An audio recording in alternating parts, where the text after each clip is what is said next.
تنزع الملك ممن تشاء وتعز من تشاء وتذل من تشاء بيدك الخير إنك على كل شيء قدير تولج الليل في النهار وتولج النهار في الليل وتخرج الحي من الميت وتخرج الميت من الحي وترزق من تشاء بغير حساب لا يتخذ المؤمنون الكافرين أولياء من دون المؤمنين ومن يفعل ذلك فليس من الله في شيء إلا أن تتقوا منهم تقاه ويحذركم الله نفسه وإلى الله المصير قل إن تخفوا ما في صدوركم أو تبدوه يعلمه الله ويعلم ما في السماوات وما في الأرض والله على كل شيء قدير يوم تجد كل نفس ما عملت من خير محضرا وما عملت من سوء تود لو أن بينها وبينه أمدا بعيدا ويحذركم الله نفسه والله رؤوف بالعباد قل إن كنتم تحبون الله فاتبعوني يحببكم الله ويغفر لكم ذنوبكم والله غفور رحيم قل أطيعوا الله والرسول فإن تولوا فإن الله لا يحب الكافرين. محترم بھائیو اور دوستو، سورۃ آل عمران کی آیات 26 سے لے کر 32 تک آپ کے سامنے تلاوت کی گئی ہیں. اس سے پہلے ہم نے جو آیت نمبر 25 پڑھی تھی اس میں اللہ رب العزت نے سخت تنبیہ کی ان لوگوں کو جو یہ کہتے تھے کہ ہمیں جہنم کی آگ چند دن کے لیے چھوئے گی اور اس کے بعد ہمیں جنت میں بھیج دیا جائے گا. اللہ تعالیٰ نے ان کے اس دعوے کی تردید کی. اللہ نے فرمایا کہ فَكَيْفَ إِذَا جَمَعْنَاهُمْ لِيَوْمٍ لَا رَيْبَ فِيهِ، اس دن ان کی حالت کیا ہوگی کہ جس دن کے واقع ہونے میں کوئی شک نہیں ہے. وَوُفِّيَتْ كُلُّ نَفْسٍ مَا كَسَبَتْ، اور ہر نفس کو اس کے اعمال کا اس نے جو کچھ کیا اس کا پورا پورا بدلہ دیا جائے گا. وَهُمْ لَا يُظْلَمُونَ، اور کسی پر ظلم نہیں کیا جائے گا. اس آیت کریمہ میں یہ بات بھی موجود ہے کہ قیامت کے دن ہر شخص کو اس کے اعمال کا بدلہ دیا جائے گا. ایسا نہیں ہوگا کہ کرے کوئی اور بھرے کوئی، یہ نہیں ہو سکتا. جو کچھ کسی نے کیا اسی کا بدلہ اس کو دیا جائے گا. یہ نہیں کہ کسی نے کچھ کیا تو اس کا بدلہ کسی اور سے لیا جائے، نہیں. وَوُفِّيَتْ كُلُّ نَفْسٍ مَا كَسَبَتْ، ہر جان نے جو کچھ کمایا اس کا پورا پورا بدلہ اس کو دیا جائے گا. لَا تَزِرُ وَازِرَةٌ وِزْرَ أُخْرَى، قیامت کے دن کوئی جان کسی اور جان کا بوجھ نہیں اٹھائے گی. ہر شخص نے بوجھ اٹھانا ہے اپنے اعمال کا. اگر اس نے اچھے اعمال کیے ہیں تو اچھا بدلہ دیا جائے گا، اور اگر اس نے برے اعمال کیے ہیں تو اس کو برا بدلہ دیا جائے گا. ہر شخص کو اس کے اعمال کا پورا پورا بدلہ دیا جائے گا. وَهُمْ لَا يُظْلَمُونَ، اور کسی پر ظلم نہیں کیا جائے گا. اس کے بعد اللہ رب العزت اب خطاب فرماتے ہیں قُلِ اللَّهُمَّ مَالِكَ الْمُلْكِ، آپ کہہ دیجئے اے محمد صلی اللہ علیہ وسلم، اللہم مالک الملک، اے وہ اللہ جو کہ بادشاہت کا مالک ہے، جو کہ ملک کا مالک ہے، یعنی بادشاہت کا مالک ہے. تؤتی الملک من تشاء، تو ملک دیتا ہے یعنی اقتدار اور حکومت دیتا ہے، من تشاء جس کو تو چاہے. وتنزع الملک ممن تشاء، اور تو ہی وہ ہے کہ تو چھین لیتا ہے بادشاہت کو، اقتدار کو، حکومت کو، ملک کو تو چھین لیتا ہے ممن تشاء جس سے تو چاہتا ہے. وتعز من تشاء، اور تو ہی ہے کہ تو جس کو چاہے عزت دیتا ہے. وتذل من تشاء، اور تو جس کو چاہے ذلت دیتا ہے. بیدک الخیر، تیرے ہی ہاتھ میں خیر و بھلائی ہے. انک علی کل شیء قدیر، اے اللہ تو ہر چیز پر قدرت رکھنے والا ہے. اس آیت کا پس منظر سن لیجیے ذرا، کیونکہ میں پہلے کئی مرتبہ بتلا چکا ہوں کہ جب کسی آیت کا پس منظر واضح ہو جائے، اس کا شان نزول بیان کر دیا جائے، تو اس آیت کا مفہوم بہت اچھی طرح سے واضح ہو جاتا ہے.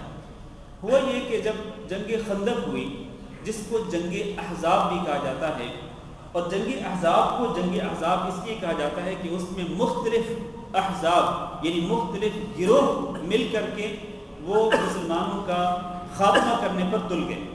ان گروہوں میں مشرکین مکہ بھی تھے اور ان گروہوں کے اندر یہودیوں کے مختلف گروہ بھی تھے، وہ جو کہ خیبر میں تھے، اور اسی طرح وہ یہود جو کہ اصفہان میں تھے۔ مختلف یہودیوں کے گروہ، کافروں کے گروہ، مشرکین کے گروہ، یہ سارے کے سارے مل کر اہل مدینہ کا خاتمہ کرنا چاہتے تھے۔ جب یہ لوگ حملہ آور ہوئے اہل مدینہ پر، تو اہل مدینہ کی حالت کیا تھی، خوف و ہراس کا عالم کیا تھا اس وقت؟ اللہ رب العزت نے اس کا نقشہ کھینچا ہے سورۃ الاحزاب کے اندر۔ اللہ تعالیٰ فرماتے ہیں هُنَالِكَ ابْتُلِيَ الْمُؤْمِنُونَ وَزُلْزِلُوا زِلْزَالًا شَدِيدًا۔ اس وقت جب یہ سارے کے سارے گروہ مل کر اہل مدینہ پر حملہ آور ہوئے تو اس وقت مومنوں کی سخت آزمائش کی گئی۔ وَزُلْزِلُوا زِلْزَالًا شَدِيدًا، اور ان کو بری طرح سے جھنجھوڑ کے رکھ دیا گیا۔ اس وقت خوف و ہراس کا عالم یہ تھا، بلکہ اس سے ایک آیت پہلے اللہ نے فرمایا وَبَلَغَتِ الْقُلُوبُ الْحَنَاجِرَ وَتَظُنُّونَ بِاللَّهِ الظُّنُونَ، اور تمہارے کلیجے منہ کو آ رہے تھے اور تم اللہ رب العزت کے بارے میں مختلف گمان کر رہے تھے، یعنی اہل ایمان بھی گمان کرنے لگے کہ اللہ تعالیٰ نے کیسا ہم سے وعدہ کیا ہے فتح و نصرت کا، جبکہ حالت یہ ہے کہ ہمیں امن و سلامتی حاصل نہیں ہے۔ آج ہماری جانوں کو بھی خطرہ درپیش نہیں، خطرہ لاحق نہیں، بلکہ ہمارے گھر والوں کو بھی خطرہ لاحق ہے، ہمارے بیوی بچوں کو خطرہ لاحق ہے، ہماری عزتوں کو خطرہ لاحق ہے، ہمارے مال و دولت کو خطرہ لاحق ہے۔ اہل مدینہ جو مدینہ کے اندر رہنے والے مسلمان تھے، یہ سارے کے سارے شدید خطرات سے دوچار ہو چکے ہیں۔ کیسا ہے یہ اللہ ہمارا کہ اس نے ہمارے اوپر ہم سے کس طرح کے وعدے کیے کہ اس کے وعدے پورے ہی نہیں ہو رہے۔ اس طرح کے گمان کرنے لگے اہل ایمان، بری طرح سے ان کو جھنجھوڑ کے رکھ دیا گیا اور مومنوں کے کلیجے ان کے منہ کو آنے لگے۔ یہ حالت تھی مومنوں کی۔ اس وقت جب حضرت سلمان فارسی رضی اللہ تعالیٰ عنہ نے مشورہ دیا تھا نبی پاک صلی اللہ علیہ وسلم کو کہ یہاں خندق کھودیں اور خندق کھود کر کے ہم ان گروہوں کا مقابلہ کریں، جب خندق کھودی جا رہی تھی تو خندق کھودنے کے دوران بھی مسلمانوں کی حالت جو ہے وہ بہت ہی افسوسناک تھی، بڑی افسردہ حالت تھی، اور حالت زار تھی مسلمانوں کی کہ نہ کھانے کے لیے کچھ، نہ پینے کے لیے کچھ، اور نہ پہننے کے لیے کچھ۔ شدید گرمی کا موسم تھا۔ اس وقت یہ گروہ، یہ کافر کہنے لگے یہ کیسے مسلمان ہیں، نہ ان کے پاس کھانے پینے کو کچھ ہے، اور نہ جناب ان کے پاس اپنا دفاع کرنے کے لیے بھی کچھ نہیں کہ یہ خندق کھودنے پر یہ اب آمادہ ہو گئے ہیں۔ اور یہ خندق کھودنے کا جو تصور ہے یہ ان عربوں کے لیے بڑا عجیب تھا، ان کے ہاں یہ تصور نہیں پایا جاتا تھا۔ اسی لیے حضرت سلمان فارسی رضی اللہ تعالیٰ جو کہ فارس سے آئے تھے تو انہوں نے یہ تصور پیش کیا تو ان لوگوں کو بڑا عجیب لگا کہ یہ کیسا دفاع کر رہے ہیں، خندق کھود رہے ہیں۔ تو یہ تو ان کا حال ہے، خندق کھود رہے ہیں اپنے دفاع کے لیے، ان کے پاس کوئی فوجی طاقت ہے نہیں، اسلحہ ان کے پاس ہے نہیں، کھانے پینے تک کو کچھ نہیں۔ اور یہ خواب کیا دیکھتے ہیں؟ خواب یہ دیکھتے ہیں کہ کیسر و کسریٰ کو فتح کر لیں گے، واہ، کیسر و کسریٰ کے خزانوں کو حاصل کر لیں گے۔ وہ بڑی بڑی مملکتیں، فارس اور روم کی جو مملکتیں تھیں اس دور کی بڑی سپر پاورز تھیں، یہ خواب دیکھتے ہیں کہ ان پاورز کو فتح کر لیں گے۔ واہ، کیا کہنا ہے ان مومنوں کا، ان مسلمانوں کا۔ اللہ رب العزت نے ان کا یہی جواب دیا اس آیت کے اندر۔ اللہ نے فرمایا دعا کی شکل میں کہ آپ یہ کہہ دیجئے اور دعا کی شکل میں آپ ان کو بتلا دیجئے کہ اللہ بادشاہت کا مالک تو ہے، تو جس کو چاہے بادشاہ بنا دے اور جس سے چاہے تو بادشاہت چھین لے۔ اس میں کیا تعجب کی بات ہے کہ آج جو محکوم ہیں کل وہ حاکم بن جائیں، آج جو شہنشاہ ہیں کل وہ گدا بن جائیں، آج جو کمزور ہیں کل وہ طاقتور بن جائیں۔ اس میں کون سی تعجب کی بات ہے؟ یہ تو اللہ کے اختیار میں ہے۔ تنزع الملک من تؤتی الملک من تشاء، اللہ تو ہی ہے جس کو بادشاہت دینا چاہے تو دے سکتا ہے، اور جس سے تو بادشاہ چھیننا چاہے تو چھین سکتا ہے۔ عزت اور ذلت اللہ تیرے ہاتھ میں ہے کہ تو جس کو چاہے عزت دے اور جس کو چاہے تو ذلیل کرے۔ بیدک الخیر، اور پوری خیر و بھلائی تیرے ہاتھ میں ہے، انک علی کل شیء قدیر، اے اللہ تو ہر چیز پہ قادر ہے۔ تو اللہ رب العزت نے کیا اپنی قدرت نہیں دکھلائی کہ اللہ رب العزت نے کیسر و کسرا کے خزانوں کو مسلمانوں کے قدموں تلے بچھا دیا؟ کیسر و کسرا کے خزانے مسلمانوں کے قبضے میں آ گئے۔ نبی پاک صلی اللہ علیہ وسلم کی زندگی میں، آپ کی حیات مبارکہ میں، اگرچہ یہ کیسر و کسرا کے خزانے مسلمانوں کے ہاتھ نہ لگے تھے، لیکن آپ صلی اللہ علیہ وسلم کی وفات کے بعد خلفائے راشدین کے دور میں کیسر و کسرا کے خزانے فتح ہو گئے اور وہ خزانے مسلمانوں کے قدموں تلے بچھ گئے۔ انک علی کل شیء قدیر، اللہ ہر چیز پر قادر ہے۔ جس کو اللہ تعالیٰ چاہے عزت دے، جس کو چاہے ذلت دے، جس کو چاہے بادشاہت دے، جس سے چاہے بادشاہ چھین لے، یہ سارے کے سارے اختیارات اللہ کے پاس ہیں۔ لہٰذا یہ جو لوگ کہہ رہے تھے کہ یہ کیسے مسلمان ہیں کہ جو خواب دیکھتے ہیں کیسر و کسرا کے خزانوں کو فتح کرنے کا، ان کی بات کا اللہ رب العزت نے منہ توڑ جواب دیا کہ یہ تمہارے کہنے کی باتیں نہیں ہیں کہ تم جس کو چاہو عزت دو، یا جس کو چاہو ذلیل کر دو، یا جس کو چاہو بادشاہ اقتدار دے دو، بادشاہ بنا دو، یا جس سے چاہو بادشاہ چھین لو۔ نہیں، یہ تمہارے کہنے کی باتیں نہیں ہیں، یہ سارے کے سارے اختیارات کس کے پاس ہیں؟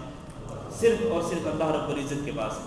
اس کے بعد فرمایا تولج اللیل فی النہار، اے اللہ تو وہ ہے کہ تو داخل کرتا ہے رات کو دن میں، وتولج النہار فی اللیل، اور تو داخل کرتا ہے دن کو رات میں، وتخرج الحی من المیت، اور تو نکالتا ہے زندہ کو مردہ سے، وتخرج المیت من الحی، اور تو نکالتا ہے مردہ کو زندہ سے، وترزق من تشاء بغیر حساب، اور تو جس کو چاہتا ہے بغیر حساب کے رزق دیتا ہے۔ یہ سارے اختیارات اللہ تیرے پاس ہیں۔ دن اور رات کا جو نظام ہے یہ اللہ تو چلا رہا ہے۔ دن اپنے وقت پر آتا ہے اور رات اپنے وقت پر آتی ہے۔ ایسا نہیں ہے کہ کبھی دن اپنے وقت سے پہلے آ جائے اور کبھی رات اپنے وقت سے پہلے آ جائے، یہ دن مؤخر ہو جائے، دن اور رات متاخر ہو جائے، نہیں۔ اللہ رب العزت نے جو بہت ہی دقیق نظام مرتب کر دیا ہے دن اور رات کے لیے، سورج اور چاند کے لیے، اللہ رب العزت کے اس نظام کے مطابق یہ دن اور رات چل رہے ہیں۔ اور اللہ ہی وہ ہے کہ جو مردے سے زندہ کو نکالتا ہے۔ مثال کے طور پر انڈا ہے، انڈا مردہ ہوتا ہے لیکن اس سے اللہ تعالیٰ ایک جاندار کو نکالتا ہے۔ وَتُخْرِجُ الْمَيِّتَ مِنَ الْحَيِّ، اور اللہ تعالیٰ زندہ سے مردہ کو نکالتا ہے۔ زندہ سے اللہ تعالیٰ مردہ کو نکالتا ہے کہ جس طرح مرغی ہے تو اس سے اللہ تعالیٰ مردہ چیز کو نکالتا ہے، یعنی جس طرح انڈا ہے، انڈا جو ہے وہ یا کوئی بھی جانور ہو اس سے اللہ تعالیٰ انڈا نکالتا ہے تو وہ مردہ ہوتا ہے۔ تو یہ سارے کے سارے اختیارات اللہ کے پاس ہیں۔ زندگی اور موت کے اختیارات بھی اللہ رب العزت کے پاس ہیں، اور اللہ ہی جس کو چاہے وہ رزق فراوانی کے ساتھ دے سکتا ہے۔ تو دیکھیں اس آیت کا پچھلی آیت سے تعلق کیا ہے؟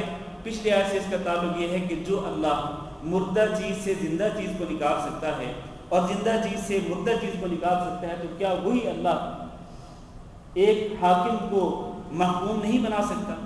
اور کیا وہی اللہ محکوم کو حاکم نہیں بنا سکتا؟ کیا وہی اللہ محتاج کو اقتدار اعلیٰ نہیں دے سکتا؟ اور کیا وہی اللہ ایک مقتدر اعلیٰ کو محتاج نہیں بنا سکتا؟ اللہ سب کچھ کر سکتا ہے۔ اللہ رب العزت کے اختیارات میں ہیں، اللہ تعالیٰ کے اختیارات ہیں یہ اختیارات کوئی بھی شخص اپنے ہاتھ میں نہیں لے سکتا ہے۔ اس کے بعد فرمایا لا يتخذ المؤمنون الکافرین، یہ آیت ذرا توجہ سے سنیں، لا يتخذ المؤمنون الکافرین۔ یہ اس آیت میں اللہ رب العزت نے بیان کیا ہے کہ مومنوں کا کافروں سے تعلق کس طرح کا ہونا چاہیے۔ لا يتخذ المؤمنون الکافرین، نہ بنائیں مومن کافروں کو دوست، من دون اللہ، اللہ کو چھوڑ کر نہ بنائیں مومن کافروں کو دوست، من دون المؤمنین، مومنوں کو چھوڑ کر، ومن یفعل ذلک، اور جو شخص یہ کرے گا یعنی وہ مومنوں کو چھوڑ کر کافروں کو دوست بنائے گا، فلیس من اللہ فی شیء، اس کا اللہ سے کوئی تعلق نہیں، اس کا اللہ سے کوئی تعلق نہیں ہے۔ جو مومنوں کو چھوڑ کر کافروں کو دوست بنائے گا اس کا اللہ سے کوئی تعلق نہیں ہے۔ ہاں ایک صورت ہے کہ ظاہری طور پر کافروں سے تعلقات رکھ سکتے ہیں، ایک صورت ہے، وہ ایک صورت کیا ہے؟ الا ان تتقوا منهم تقاۃ، ہاں ایک صورت میں ظاہری طور پر کافروں سے تعلقات رکھے جا سکتے ہیں، وہ صورت یہ ہے کہ تم ان سے ان کے شر سے بچنا چاہتے ہو۔ ان تتقوا منهم تقاۃ، ان کے شر سے اگر تم بچنا چاہتے ہو، شر سے بچنے کی خاطر اگر ظاہری طور پر کافروں سے تعلقات رکھ لو تو اس میں کوئی حرج نہیں۔ وَيُحَذِّرُكُمُ اللَّهُ نَفْسَهُ، اور تمہیں اللہ تعالیٰ ڈراتا ہے اپنے آپ سے۔ وَإِلَى اللَّهِ الْمَصِيرُ، اور اللہ کی طرف ہی لوٹ کے جانا ہے۔ میرے بھائیوں، آپ کو یاد ہوگا کہ ہم نے سورۃ البقرہ کی جو ابتدائی آیات ہیں، ابتدائی جو 2 رکوع ہیں، ان 2 رکوعوں کی تفسیر میں ہم نے یہ بیان کیا تھا کہ منافقوں کی نشانیاں کیا ہیں۔ ہم نے تقریباً 2 جمعے منافقوں کی نشانیاں بیان کی تھی تفصیل کے ساتھ۔ منافقوں کی نشانیوں میں سے ایک نشانی ہم نے یہ بھی ذکر کی تھی کہ منافق وہ ہوتے ہیں کہ جو کافروں کو اپنا دوست بناتے ہیں، جبکہ مومن اگر سچے مومن ہیں تو وہ کافروں کو اپنا دوست نہیں بناتے، وہ منافق ہی ہوتے ہیں جو کافروں کو اپنا دوست بناتے ہیں۔ اور آج میں نے جو آیات سورۃ النساء کی نماز عشاء میں پڑھی تھی، نماز عشاء کی دوسری رکعت میں، ان آیات میں سے ایک آیت میں اللہ نے فرمایا وَبَشِّرِ الْمُنَافِقِينَ بِأَنَّ لَهُمْ عَذَابًا أَلِيمًا، منافقوں کو بشارت دے دیجئے، خوشخبری دے دیجئے کہ ان کے لیے دردناک عذاب ہے۔ کن کے لیے؟ منافقوں کے لیے۔ منافق کیا کرتے ہیں؟ ان کی ایک نشانی کیا ہے؟ فرمایا الَّذِينَ يَتَّخِذُونَ الْكَافِرِينَ أَوْلِيَاءَ مِن دُونِ الْمُؤْمِنِينَ، یہ منافق وہ ہیں کہ جو مومنوں کو چھوڑ کر کافروں کو اپنا دوست بناتے ہیں۔ اللہ نے فرمایا اَيَبْتَغُونَ عِندَهُمُ الْعِزَّةَ، کیا یہ منافق کافروں کو دوست بنا کر عزت لینا چاہتے ہیں، یہ معزز بننا چاہتے ہیں معاشرے کے اندر؟ فَإِنَّ الْعِزَّةَ لِلَّهِ جَمِيعًا، اگر یہ عزت کی خاطر کافروں کو دوست بناتے ہیں تو ان کو پتہ ہونا چاہیے کہ عزت پوری کی پوری کس کے ہاتھ میں ہے؟ اللہ کے ہاتھ میں۔ إِنَّ الْعِزَّةَ لِلَّهِ جَمِيعًا، پوری عزت کا اختیار صرف اللہ کے پاس ہے۔ اللہ جس کو چاہے عزت دے، اللہ جس کو چاہے عزت والا بنا دے، اور اللہ جس کو چاہے ذلت والا بنا دے، یہ اختیار اللہ کے پاس ہے۔ لہذا کافروں کو دنیاوی عزت کے حصول کے لیے کافروں کو دوست نہ بناؤ، اگر دوست بناؤ گے تو پھر تمہارے لیے دردناک عذاب ہوگا۔ میرے بھائیوں، اللہ رب العزت نے یہاں پر لا یتخذ کے الفاظ کہ مومن کافروں کو دوست نہ بنائیں، یہ براہ راست خطاب نہیں ہے مومنوں کو، توجہ رکھیں ذرا، یہ براہ راست خطاب نہیں ہے مومنوں کو۔ جس طرح براہ راست خطاب کرتا ہے نا اللہ تعالیٰ یا ایھا الذین آمنوا، اے ایمان والو، اس طرح خطاب نہیں فرمایا، بلکہ اللہ نے فرمایا لا یتخذ المؤمنون الکافرین اولیاء، کہ مومن کافروں کو دوست نہ بنائیں مومنوں کو چھوڑ کر۔ جبکہ ایک اور مقام پہ اللہ رب العزت نے صراحتاً براہ راست اہل ایمان کو خطاب کر کے فرمایا کہ یا ایھا الذین آمنوا، اے ایمان والو، لا تتخذوا عدوی وعدوکم اولیاء۔ اے ایمان، یہ سورۃ الممتحنہ کی پہلی آیت ہے، اور اگر کوئی شخص یہ جاننا چاہتا ہو کہ مومنوں کے کافروں کے ساتھ تعلقات کس قسم کے ہونے چاہیے تو اس کو سورۃ الممتحنہ کی تفسیر کا مطالعہ کرنا چاہیے۔ بہت اہم صورت ہے اس سلسلے میں، تعلقات کس قسم کے ہوں مومنوں کے کافروں کے ساتھ، اللہ تعالیٰ نے ان تعلقات کی نوعیت کو متعین کر دیا۔ تو اللہ نے فرمایا یا ایھا الذین آمنوا، اے ایمان والو، لا تتخذوا عدوی وعدوکم اولیاء، میرے دشمن کو اور اپنے دشمن کو تم دوست نہ بناؤ۔ تلقون الیہم بالمودہ، تم ان سے اظہار محبت کرتے ہو، ان کافروں سے، اپنے دشمنوں سے اور میرے دشمنوں سے تم اظہار محبت کرتے ہو، جبکہ وقد کفروا بما جاءکم من الحق، یہ کافر تو انکار کر چکے ہیں۔ کس چیز کا؟ اس چیز کا انکار کر چکے ہیں جو تمہارے پاس آ چکی ہے، یعنی وہ حق، وہ دین برحق جو تمہارے پاس آ چکا، یہ اس کے انکار کر چکے ہیں۔ تو وہ تو تمہارے دین کے انکار کرتے ہیں اور تم ان سے اظہار محبت کرتے ہو، یہ کیسی بات ہے؟ اللہ رب العزت نے گویا کہ اپنے دشمنوں اور مومنوں کے دشمنوں کو دوست بنانے سے صراحتاً ان اہل ایمان کو براہ راست خطاب کر کے اس سے منع فرما دیا، اور بلکہ آگے چل کر اللہ رب العزت نے اسی صورت کے اندر 2-3 آیتیں چھوڑ کر اللہ تعالیٰ نے حضرت ابراہیم علیہ السلام کا ذکر کیا، اور اللہ نے فرمایا قد کان لکم اسوۃ حسنۃ فی ابراہیم، تمہارے لیے بہترین نمونہ ہے ابراہیم علیہ السلام، والذین معہ، اور وہ لوگ جو کہ ابراہیم علیہ السلام پر ایمان لائے، ان میں تمہارے لیے بہترین نمونہ ہے۔ کیا نمونہ ہے؟ اذ قال لقومہ، قد كان لكم أسوة حسنة في إبراهيم والذين معه إذ قالوا لقومهم، جب ان سب نے کہا، یعنی ابراہیم علیہ السلام اور ان پر ایمان لانے والوں نے کہا اپنے قوم کے لیے، کیا کہا؟ انا براء منکم، ہم تم سے بری ہیں، ہمارا تم سے کوئی تعلق نہیں ہے. اظہار براءت کر دیا، لا تعلقی کا اعلان کر دیا، کافروں سے لا تعلقی کا کھلم کھلا اعلان کر دیا ابراہیم علیہ السلام نے. بلکہ صرف لا تعلقی ہی نہیں، بات توجہ سے سنیں، لا تعلقی کا اظہار ہی نہیں، اظہار براءت ہی نہیں، بلکہ فرمایا انا براء منکم ومما تعبدون من دون اللہ، تم سے اور تمہارے معبودوں سے ہم لا تعلقی کا اظہار کرتے ہیں. وکفرنا بکم وبدا بیننا وبینکم العداوۃ والبغضاء، اور ہمارے درمیان اور تمہارے درمیان بغض اور دشمنی کا اعلان کرتے ہیں کہ تم ہمارے دشمن ہو اور ہم تمہارے دشمن ہیں، ہم تم سے بغض رکھتے ہیں، ہم تم سے محبت نہیں رکھتے ہیں. کب تک؟ ابداً، ہمیشہ کے لیے ہمارا تم سے کوئی تعلق نہیں. حتی تؤمنوا باللہ وحدہ، یہاں تک کہ تم اکیلے اللہ پر ایمان لے. گویا کہ کافروں کو دوست بنانے کا ایک ہی راستہ ہے، اور وہ کیا ہے؟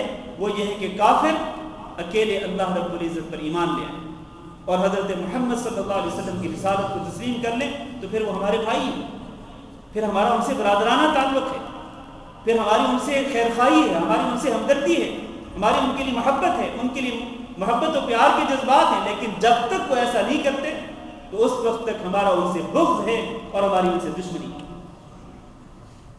اس طرح کا تعلق ہونا چاہیے میرے بھائیوں مومنوں کا کافروں سے. تاہم ایک بات یاد رکھیں، ایک ہے دلی تعلق اور دل کی دوستی. دلی تعلق تو کسی بھی کافر سے قائم نہیں کیا جا سکتا، دلی محبت کسی بھی کافر سے نہیں رکھی جا سکتی، چاہے وہ کافر یہودی ہو، چاہے وہ نصرانی ہو، چاہے وہ ہندو ہو، چاہے وہ مجوسی ہو، وہ کسی بھی اسلام کے علاوہ کسی اور دین کا پیروکار ہو، اس کے ساتھ دلی محبت نہیں ہو سکتی. دلی محبت سے اللہ رب العزت نے منع کر دیا. یا ایھا الذین آمنوا، سورۃ آل عمران میں اسی سورت کے اندر آگے چل کر اللہ نے فرمایا چوتھے پارے میں، لا تتخذوا بطانۃ من دونکم لا یألونکم خبالا، کہ تم اپنے مومن بھائیوں کو چھوڑ کر ان کو اپنا دوست نہ بنایا کرو.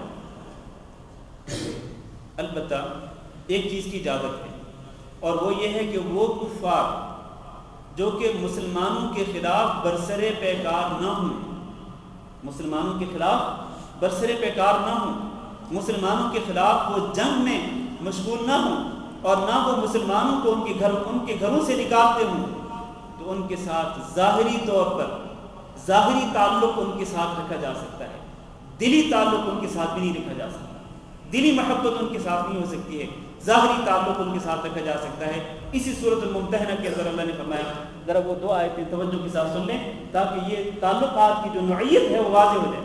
فرمایا لا ينهاكم اللہ، اللہ تعالیٰ منع نہیں کرتا، عن الذين لم يقاتلوكم في الدين ولم يخرجوكم من دياركم ان تبروهم وتقسطوا اليهم، جو لوگ تمہارے خلاف برسر پیکار نہیں، تمہارے خلاف قتال نہیں کر رہے اور تمہیں تمہارے گھروں سے نہیں نکالتے، اللہ تعالیٰ تمہیں منع نہیں کرتا اس بات سے کہ تم ان سے اچھا سلوک کرو اور ان کی طرف انصاف کرو، ان سے لین دین کرو. اللہ تعالیٰ تمہیں اس سے منع نہیں کرتا. ان اللہ یحب المقسطین، اللہ تعالیٰ انصاف کرنے والوں کو پسند کرتا ہے. تو اللہ تعالیٰ ان لوگوں سے ظاہری تعلق داری سے تو منع نہیں کرتا. کن لوگوں سے؟ کہ جو مسلمانوں کے خلاف قتال نہیں کر رہے، مسلمانوں کے خلاف کسی جنگ میں مشغول نہیں، مسلمانوں کو ان کے گھروں سے نکالنے میں وہ کسی طرح سازش نہیں کرتے. اللہ ان سے تو منع نہیں کرتا. لیکن اس کے بعد اللہ نے فرمایا اللہ کن سے منع کرتا ہے؟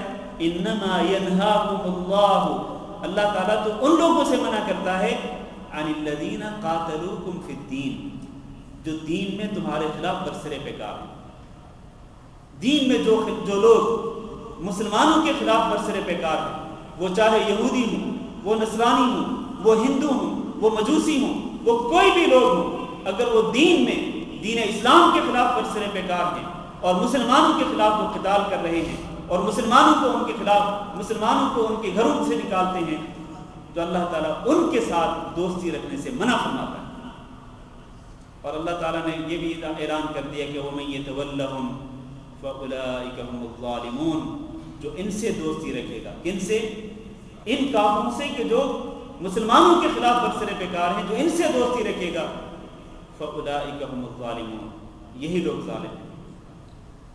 بڑے دکھ اور افسوس سے کہنا پڑتا ہے کہ آج بہت سارے مسلمانوں نے دلی تعلق رکھا ہوا ہے ان کافروں سے، دلی محبت رکھی ہوئی ان کافروں سے، بلکہ کئی لوگ تو علی الاعلان کہتے ہوئے سنے جاتے ہیں، ان کو دیکھا جاتا ہے کہ نہیں جی نہیں، وہ فلاں جو ملک ہے وہ کم از کم اسلامی ملکوں سے بہتر ہے اور وہاں کے لوگ مسلمانوں سے بہتر ہیں، اور پھر ان سے دلی تعلق رکھتے ہیں، دلی محبت کے اظہار کرتے ہیں ان سے۔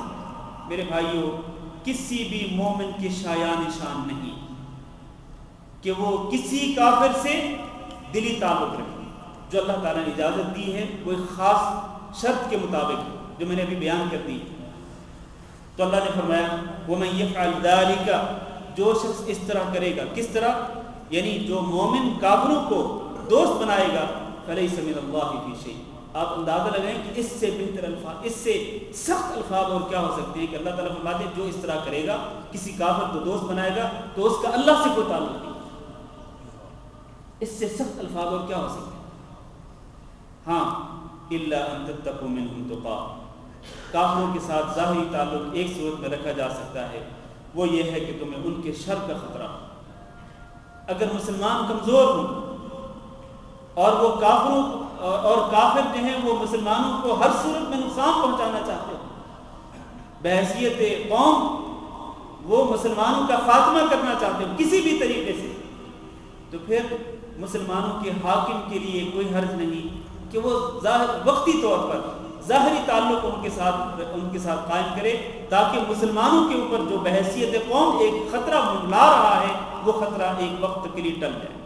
جب تک کہ مسلمان مضبوط نہیں ہوتے ہیں، جب تک کہ وہ مسلمان ان کافروں کا مقابلہ کرنے کے لیے تیار نہیں ہوتے، تو اس مخصوص صورتحال میں اللہ رب العزت نے صرف ظاہری تعلق رکھنے کی اجازت دی، ورنہ دلی تعلق جس طرح پہلے بیان کر چکا ہوں، دلی تعلق ہے وہ قطعی طور پر قائم نہیں کیا جا سکتا ہے۔ دلی محبت کافروں کے لیے قطعی طور پر نہیں ہو سکتی ہے، مومنوں کی دلی محبت صرف مومنوں کے لیے ہی ہو سکتی ہے، اہل ایمان کے لیے۔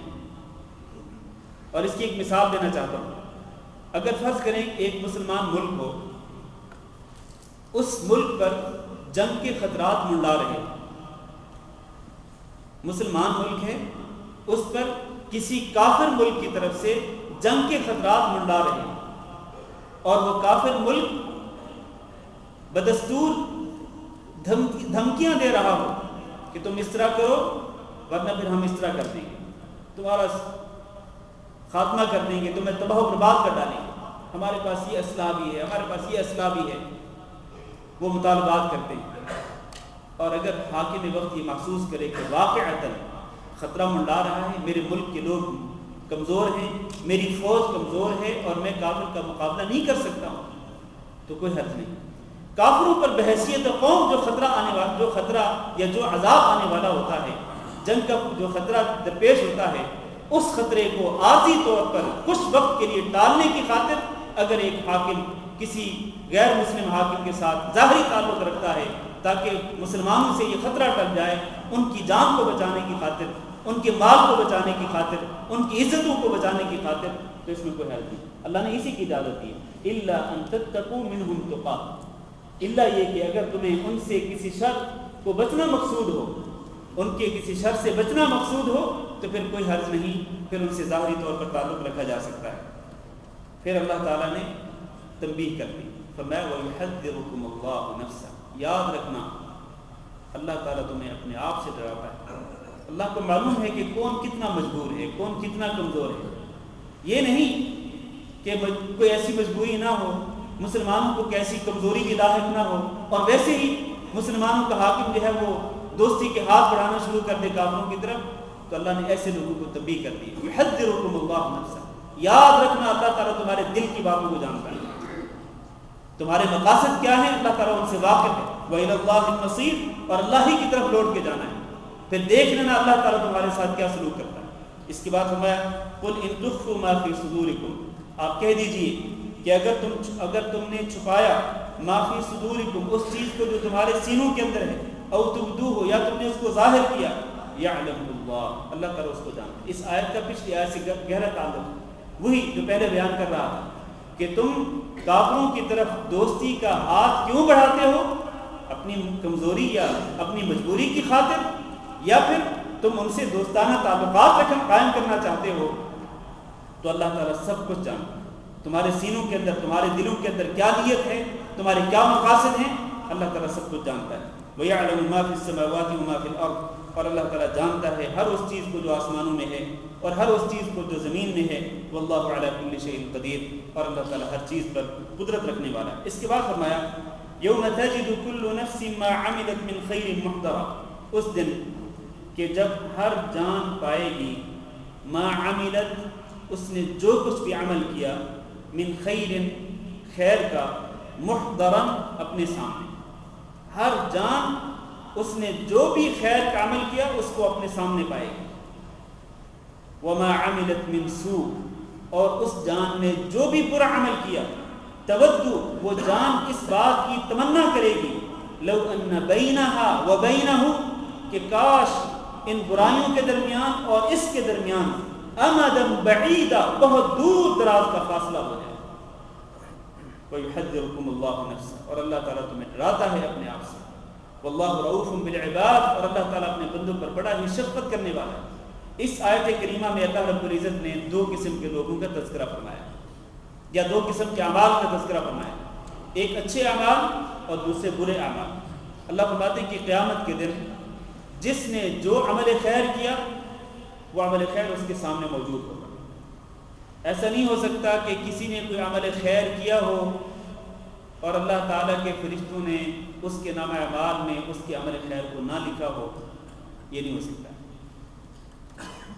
جس نے جو بھی عمل خیر کیا، حتیٰ کہ رائی کے دانے کے برابر بھی اگر کسی نے کوئی نیکی کا عمل کیا تو وہ اس کے نامہ اعمال میں موجود ہوگا۔ یوم تجد کل نفس ما عملت من خیر، یہ من خیر کا جو لفظ ہے اس میں ہر خیر آتی ہے، چاہے وہ خیر بڑی ہو چاہے وہ چھوٹی ہو، چاہے وہ عمل خیر بڑا ہو یا عمل خیر چھوٹا ہو، ہر قسم کا عمل خیر انسان کے سامنے ہو۔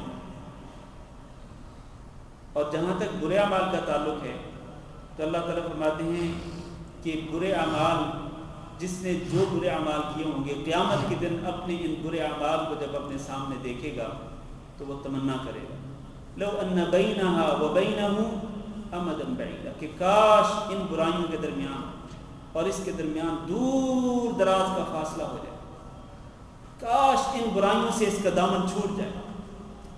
لیکن اس دن کی تمنا کیا اس کے کام آئے گی؟ کیا کہتے ہیں؟ اگر کوئی قیامت کے دن یہ تمنا کرے کہ اس کے اور اس کے گناہوں کے درمیان دور دراز کا فاصلہ ہو جائے اور ان گناہوں سے اس کا دامن بچ جائے، تو کیا اس کی یہ خواہش، اس کی یہ تمنا اس کے لیے کارگر، اس کے لیے نفع بخش ثابت ہوگی؟ نہیں ہوگی۔ جب ایسا نہیں ہوگا تو پھر اسی دنیا کے اندر ہی، اسی زندگی میں ہی انسان کو اپنے برے اعمال سے توبہ کر لینی چاہیے، اپنی برائیوں سے توبہ کر لینی چاہیے۔ اس لیے کہ ایک انسان اگر اپنے برے اعمال سے توبہ کر لیتا ہے، سچے دل کے ساتھ اللہ سے معافی مانگ لیتا ہے، تو نہ صرف اللہ رب العزت ان برائیوں کو مٹا دیتا ہے، بلکہ اللہ تو اتنا مہربان ہے، اتنا غفور ہے، اتنا رحیم ہے کہ اللہ سچے دل سے توبہ کرنے والے کے برے اعمال کو نیکیوں میں تبدیل کر دیتا ہے۔ فَأُولَٰئِكَ يُبَدِّلُ اللَّهُ سَيِّئَاتِهِمْ حَسَنَاتٍ إِلَّا مَن تَابَ وَآمَنَ وَعَمِلَ عَمَلًا صَالِحًا، کہ جو شخص توبہ کر لے، ایمان لے آئے اور اپنی اصلاح کرے، فَأُولَٰئِكَ يُبَدِّلُ اللَّهُ سَيِّئَاتِهِمْ حَسَنَاتٍ، ایسے لوگوں کی برائیوں کو اللہ تعالیٰ نیکیوں میں تبدیل کر دیتا ہے۔ وَكَانَ اللَّهُ غَفُورًا رَحِيمًا، اگر آج ہم گناہوں پر اللہ تعالیٰ سے معافی نہیں مانگتے، مرنے سے پہلے اگر ہم اپنے گناہوں کو نہیں مٹواتے، اگر مرنے سے پہلے ہم اپنی برائیوں کو نیکیوں میں تبدیل نہیں کرواتے، تو پھر یاد رکھیں ہم سے بڑا بدنصیب کوئی نہیں ہوگا، ہم سے بڑا بدبخت کوئی انسان نہیں ہوگا کہ پھر ہم قیامت کے دن اگر تمنا بھی کریں گے کہ ان برائیوں سے ہمارا دامن چھوٹ جائے تو نہیں چھوٹ سکے گا۔ اور یہ آیت دلیل ہے میرے بھائیو ذرا بات توجہ سے سنیں، یہ آیت دلیل ہے اس بات کی کہ عمل خیر سے زیادہ ضروری یہ ہے کہ انسان برائی سے اپنے دامن کو بچائے۔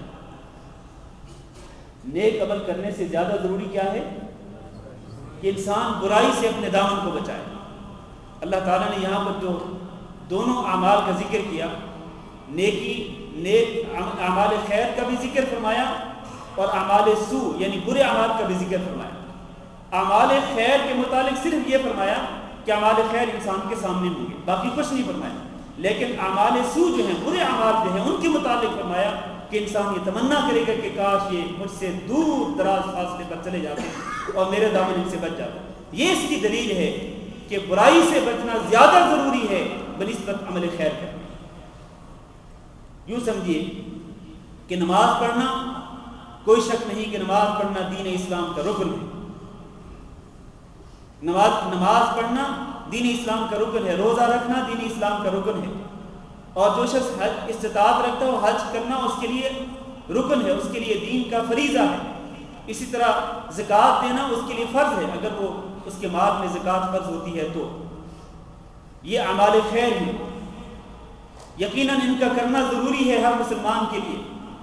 لیکن ایک طرف زنا کرنا برا عمل ہے، شراب نوشی کرنا برا عمل ہے، اور اسی طرح چوری کرنا برا عمل ہے، ڈاکہ زنی کرنا برا عمل ہے، اور کسی کو ناجائز قتل کرنا برا عمل ہے۔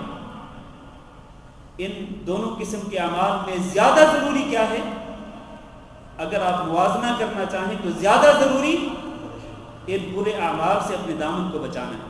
یہی وجہ ہے، اس کی ایک اور دلیل اللہ کے رسول صلی اللہ علیہ وسلم نے ارشاد فرمایا، ما امرتکم به فأتوا منه ما استطعتم وما نهیتکم عنه فاجتنبوه، کہ میں تمہیں جس بات کا حکم دوں تو تم اپنی استطاعت کے مطابق اس پر عمل کرو، لیکن وما نہیتکم عنہ، جس بات سے میں تمہیں منع کر دوں، اور ظاہر ہے کہ نبی صلی اللہ علیہ وسلم کس بات سے منع کرتے ہیں؟ گناہ کے کام سے، برے کام سے اللہ کے نبی منع کرتے ہیں۔ تو فرمایا میں جس کام سے تمہیں منع کر دوں فاجتنبوہ، تو ہر صورت میں اس سے اجتناب کرو۔ جبکہ مستطاعتم کے الفاظ، حسب استطاعت کے الفاظ خیر کے کام میں ہیں، حسب استطاعت کے الفاظ برائی کے کام سے بچنے کے لیے نہیں ہیں۔ بات سمجھ رہے کہ نہیں سمجھ رہے؟ ما امرتکم به فأتوا منه ما استطعتم، تمہیں میں جس نیکی کے کام کا حکم دوں تو حسب استطاعت اس پہ عمل کرو۔ یہاں استطاعت کو سامنے رکھا گیا، لیکن جہاں تک گناہوں کا کام ہے، برائیوں کا تعلق ہے، تو ان کے متعلق اللہ کے نبی نے فرمایا کہ ان سے ہر صورت اپنے دامن کو بچاؤ۔ اس سے معلوم یہ ہوا کہ گناہ سے بچنا، گناہ سے اپنے دامن کو پاک رکھنا زیادہ ضروری ہے بنسبت نیکی کا کام کرنے کے۔ لہذا انسان کو نیکی کے کام بھی انجام دینے چاہیے، خصوصاً دین اسلام کے جو فرائض ہیں وہ پورے کرنے چاہیے۔ اس کے ساتھ ساتھ انسان کو چاہیے کہ وہ گناہوں سے، برائیوں سے اپنے آپ کو دور رکھے، ورنہ اگر قیامت کے دن وہ برائیوں سے دور رہنا چاہے گا تو نہیں رہ سکے گا۔ وَيُحَذِّرُكُمُ اللَّهُ نَفْسَهُ وَاللَّهُ رَءُوفٌ بِالْعِبَادِ، اللہ تعالیٰ تمہیں اپنے آپ سے ڈراتا ہے، اور اللہ تعالیٰ بندوں پر بڑا ہی مہربان ہے اور شفقت کرنے والا ہے۔ اور یہ اس کی مہربانی ہے، اس کی شفقت ہے کہ اللہ تعالیٰ نے ہر چیز کے بارے میں دنیا کے اندر ہی اہل ایمان کو آگاہ کر دیا ہے کہ تم یہ کرو تو قیامت کے دن یہ ملے گا، یہ نہیں کرو گے تو قیامت کے دن یہ عذاب ہوگا۔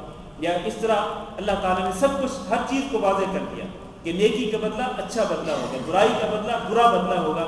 یا اللہ رب العزت کی شفقت ہے تو تبھی اللہ نے آگاہ کر دیا ہے، ورنہ اگر اللہ تعالیٰ ہمیں آگاہ نہ کرتا تو پھر ہم کس طرح ہمیں پتہ چلتا ہے کہ یہ عمل خیر ہے اور یہ برا عمل ہے، اس کا یہ بدلہ ہوگا، اس کا یہ بدلہ ہوگا۔ تو اللہ نے ہم پر شفقت کرتے ہوئے، ہم پر درس کھاتے ہوئے اللہ تعالیٰ نے سب کچھ بتلا دیا کہ نیکی کا یہ بدلہ ہے اور برائی کا یہ بدلہ ہوگا۔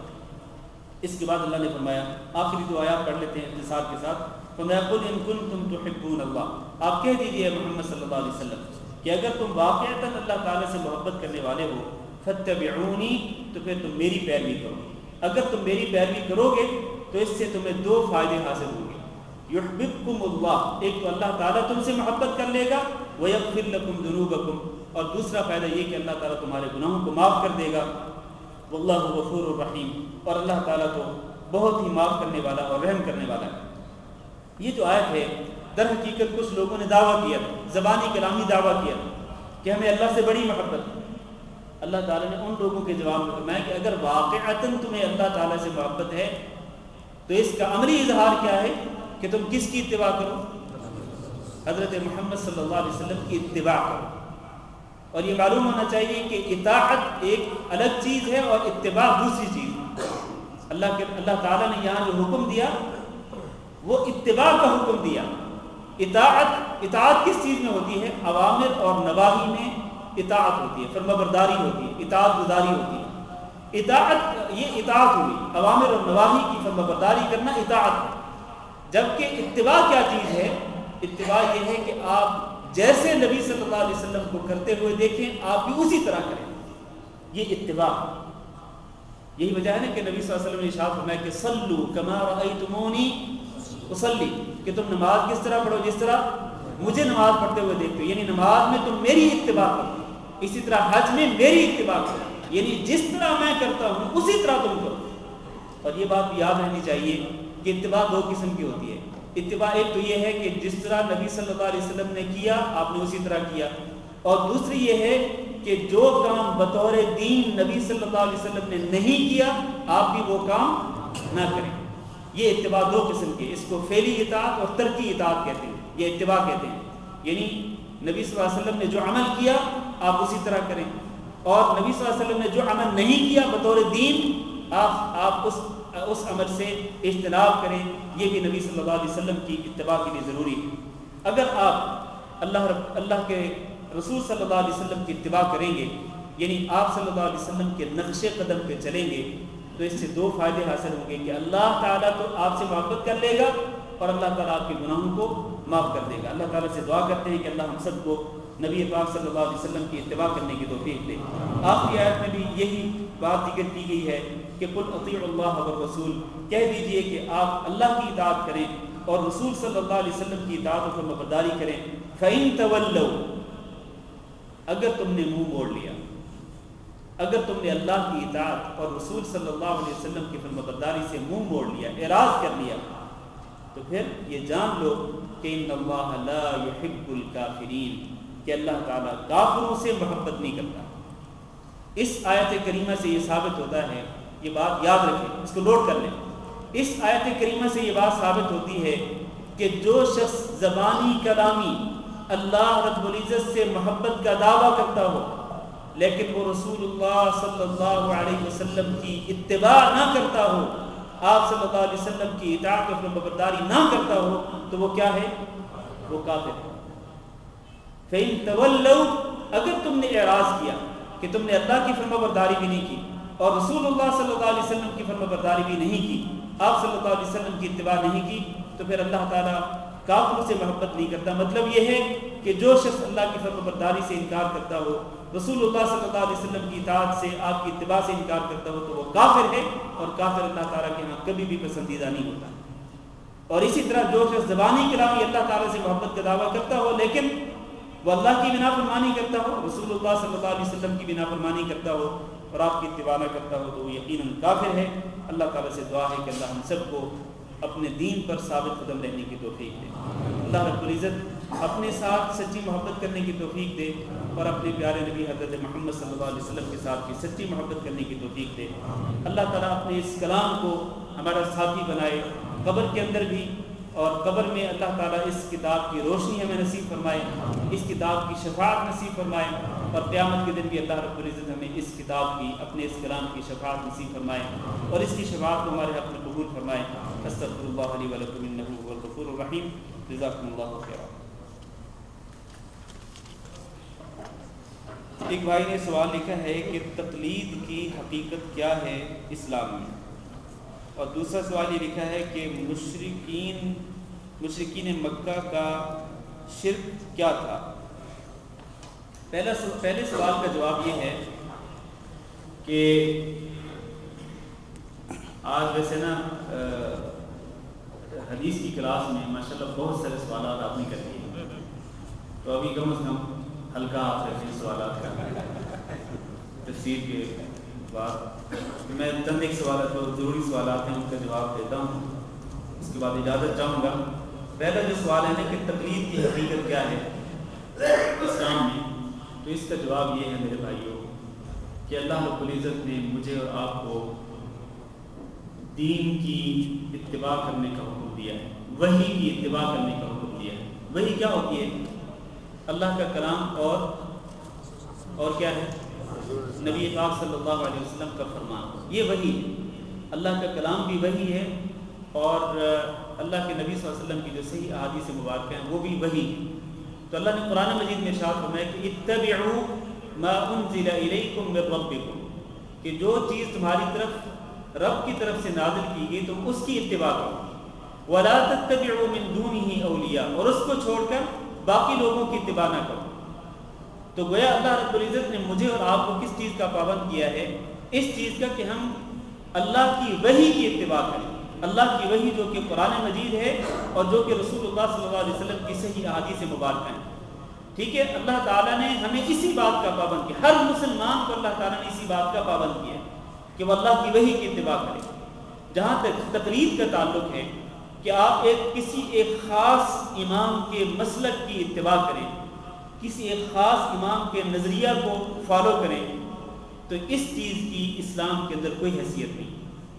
حتیٰ کہ خود ان ائمہ کرام رحمہم اللہ، یہ چاروں ائمہ کرام جو ہیں، انہوں نے بھی اسی بات کی تلقین کی امت کو، انہوں نے بھی اسی بات کی طرف لوگوں کو دعوت دی کہ جہاں سے ہم نے دین لیا ہے تم بھی وہیں سے دین لو، یعنی قرآن سے اور نبی پاک صلی اللہ علیہ وسلم کی حدیث سے۔ اور انہوں نے یہ علل اعلان کہا ان چاروں ائمہ نے کہ ہماری جو بات قرآن اور حدیث کے خلاف ہو اس کو دیوار پہ دے مارو اور قرآن و حدیث کی اتباع کرو۔ اور ویسے بھی میرے بھائیوں، قبر میں جو سوالات ہوں گے وہ 3 سوالات کیا ہیں؟ ایک سوال ہوگا رب کے متعلق، اور دوسرا سوال ہوگا کس کے متعلق؟ دین کے متعلق، اور تیسرا سوال کیا ہوگا؟ اگر کسی شخصیت کے متعلق سوال ہونے والا ہے قبر میں تو وہ سوال کس شخصیت کے بارے میں ہوگا؟ حضرت محمد صلی اللہ علیہ وسلم کے بارے میں سوال ہوگا۔ ان چاروں ائمہ دین میں سے کسی شخصیت کے بارے میں سوال نہیں ہوگا قبر میں، اور نہ ہی قیامت کے دن سوال ہوگا کہ اے فلان، کیا تم نے فلاں امام کی تقلید کی تھی؟ تم نے فلاں امام کے مخصوص نظریہ کو، مخصوص مسلک کو فالو کیا تھا کہ نہیں؟ اس طرح کا کوئی سوال نہیں ہونے والا ہے، نہ قبر میں اور نہ قیامت کے دن۔ اگر کوئی شخص اس کا دعویٰ کرتا ہو تو اس کو دلیل پیش کرنی چاہیے۔ ہاں، جو سوال ہونے والا ہے میرے بھائیوں، وہ کیا ہوگا سوال؟ وہ سوال یہ ہوگا کہ تم نے اللہ رب العزت کے دین کی اتباع کی تھی یا نہیں کی تھی، وحی کی اتباع کی تھی یا نہیں کی تھی، قرآن کی اتباع کی تھی یا نہیں کی تھی، رسول اکرم صلی اللہ علیہ وسلم کے فرمان کی اتباع کی تھی یا نہیں کی تھی۔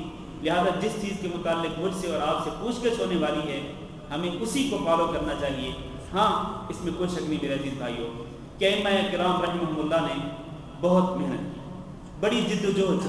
ائمہ کرام کی جد و جہد کو احترام کی نظروں سے دیکھا جانا چاہیے اور ان کی کوششوں سے استفادہ بھی کرنا چاہیے۔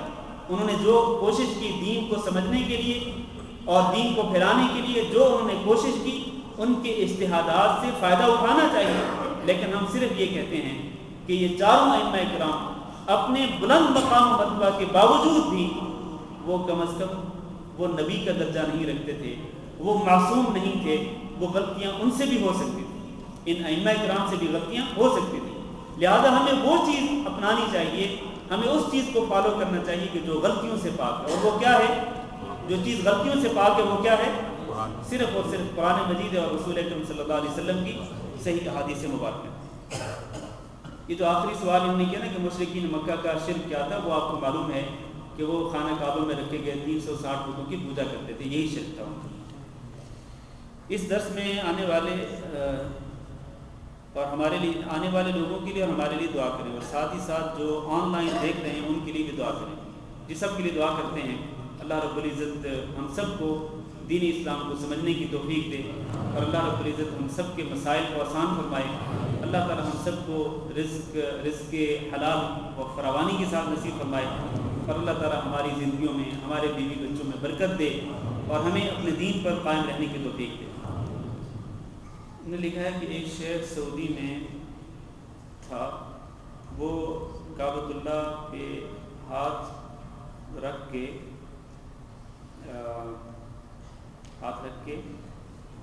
قسم ہونا چاہیے، قسم کھایا اور وہ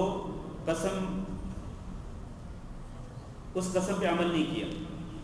اچھا تو سوال کیا ہے؟ سوال یہ ہے کہ کیا کوئی کعبۃ اللہ پہ قسم کھا سکتا ہے؟ قسم توڑنے کا کفارہ کیا ہے؟ دیکھیں قسم کے متعلق اللہ کے نبی صلی اللہ علیہ وسلم کا فرمان ہے کہ لا تحلفوا بآبائکم ولا بأمہاتکم، کہ تم اپنے باپوں اور اپنی ماؤں کی قسم نہ کھایا کرو، اپنے باپ اور اپنی ماں کی قسم نہ کھایا کرو. وَمَنْ كَانَ حَالِفًا فَلْيَحْلِفْ بِاللَّهِ، تم میں سے جو شخص قسم کھانے والا ہو تو وہ قسم کس کی کھائے؟ صرف اللہ کی قسم کھائے. تو اللہ ہی کی قسم کھائی جا سکتی ہے، اللہ کے علاوہ کسی کی قسم نہیں کھائی جا سکتی. یہ جو کعبۃ اللہ ہے یہ کیا ہے؟ اللہ رب العزت کی مخلوق ہے. کعبۃ اللہ کیا ہے؟